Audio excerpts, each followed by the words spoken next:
Assalamualaikum warahmatullahi wabarakatuh. Perkenalkan, nama saya Cindy Ayu Rizkia, absen 12 dari kelas 11C2. Di sini, saya akan menjelaskan bab 1 dan bab 2 tentang menjelajah sel dan pergerakan zat melalui membran sel. Yang pertama ada menjelajah sel. Apa itu sel? Sel adalah unit terkecil dan dasar dari semua makhluk hidup, baik uniseluler maupun multiseluler.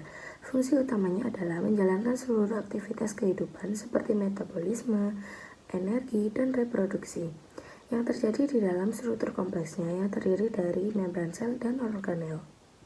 Lalu yang selanjutnya ada pengamatan struktur sel. Sel pertama kali diamati oleh Robert Hooke pada tahun 1665. Robert Hooke merupakan ilmuwan pertama yang melakukan pengamatan sel secara tidak sengaja.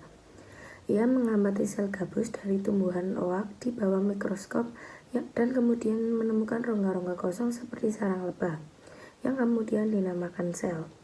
Struktur sel dapat dilihat melalui mikroskop cahaya dan mikroskop elektron. Di antara dua jenis mikroskop di samping, yang lebih unggul mikroskop elektron, karena kekuatan mikroskop elektron lebih besar daripada mikroskop cahaya, yaitu 250.000 kali lebih besar daripada mikroskop cahaya. Dalam penggunaannya, mikroskop elektron menggunakan elektrostatik dan elektromagnetik untuk mengendalikan pencahayaan dan tampilan gambar. Lalu yang selanjutnya ada keterkaitan antara struktur dan fungsi sel. Setiap organel dalam sel memiliki bentuk dan struktur yang mendukung tugasnya. Contohnya seperti membran sel memiliki struktur fosfolipid yang fleksibel sehingga bisa mengatur keluar masuknya zat.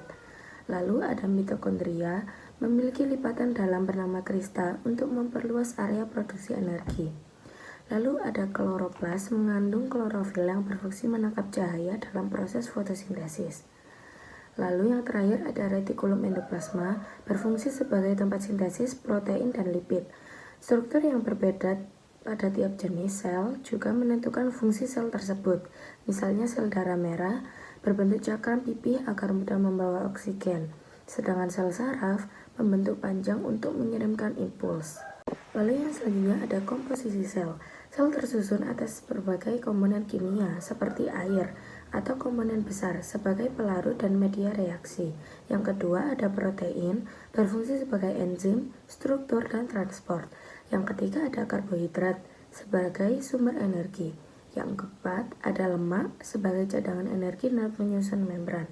Yang kelima ada asam nukleat atau DNA dan RNA sebagai penyimpan informasi genetik. Semua komponen tersebut memungkinkan sel untuk menjalankan aktivitas kehidupan seperti metabolisme, pembelahan, dan pertumbuhan. Lalu ada bab 2 tentang pergerakan zat melalui membran sel. Yang pertama ada transfer pasif.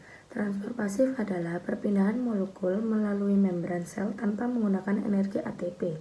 Pergerakan terjadi mengikuti gradien konsentrasi dari konsentrasi tinggi ke rendah. Jenis-jenisnya ada 3. Yang pertama ada difusi, perpindahan partikel kecil seperti oksigen dan CO2. Yang kedua ada osmosis, perpindahan air melalui membran semipermeabel. Yang ketiga ada difusi terfasilitasi, difusi yang dibantu protein, saluran, atau karier untuk molekul yang tidak dapat melewati membran secara langsung. Lalu yang selanjutnya ada transfer aktif. Transfer aktif memerlukan energi ATP karena molekul bergerak berlawanan arah dengan gradien konsentrasi dari konsentrasi rendah ke tinggi. Contohnya, pompa ion, Na+ atau K+ yang menjaga keseimbangan ion dalam sel. Lalu ada endositosis, proses memasukkan zat ke dalam sel dengan membungkusnya dalam vesikel. Lalu ada eksositosis, proses mengeluarkan zat dari sel melalui vesikel. Transfer aktif penting untuk menjaga kondisi internal sel tetap seimbang atau homeostatis. Sekian presentasi dari saya. Wassalamualaikum warahmatullahi wabarakatuh.